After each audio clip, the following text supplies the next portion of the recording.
Hi friends, welcome to our channel అండి. ముందుగా ఒక లైక్ చేయండి, అలాగే కొత్తగా ఉంటే సబ్స్క్రైబ్ చేసుకోవడం మాత్రం మర్చిపోమాకండి.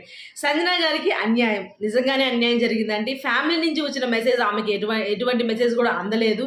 ఎందుకంటే ఎవరి తప్పైనా సరే, రాత్రి సీజర్ చేసిన తప్పైనా సరే, ఈరోజు సుమన్ శెట్టి గారు చేసిన ఒక చిన్న పొరపాటు అయినా సరే, ఏదైనా సరే ఆమె మిస్ చేసుకుంది. కానీ హౌస్ మేట్స్లో ఎవరు కూడా ఆమె బాధని ఎవరు షేర్ చేసుకోలేకపోయారేమో అని అనిపించింది నాకు. ఎవరు ఒకళ్ళు కూడా ఆమె ఎంత బాధపడుతుందా అన్న విషయాన్ని ఎవరు అర్థం చేసుకోలేకపోయారు అనిపించింది. కనీసం ఆమె బాధ ఎంత, ఆమె బాధ ఎలా ఉంటుంది అన్న ఆలోచన కూడా వాళ్ళకి లేదు, హౌస్ మేట్స్లో ఉన్న వాళ్ళకి. కానీ ఎక్కడో చోట ఛాన్స్ వచ్చున్నట్టయితే వాళ్ళ ఫ్యామిలీ నుంచి ఏదో ఒక చిన్న మెసేజ్ పెడితే ఆమె కొంచెం హ్యాపీగా ఫీల్ అయ్యేదేమో అనిపించింది.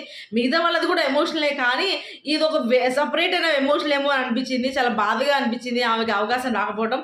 నాకు సార్ ఎటు ఇస్తారనుకోండి, కాకపోతే అంటే ఇన్ని రోజులు ట్రావెల్ చేయాలి కదా, మళ్ళీ నాకు సార్ వచ్చేదాకా కూడా. కానీ ఇచ్చినట్టయితే బాగుండేదేమో అనిపించింది. నాకైతే చాలా బాధ అనిపించింది అండి. మీకేమనిపించింది అన్న విషయాన్ని కింద కమెంట్ సెక్షన్లో మాత్రం కమెంట్ చేయండి. బాయ్.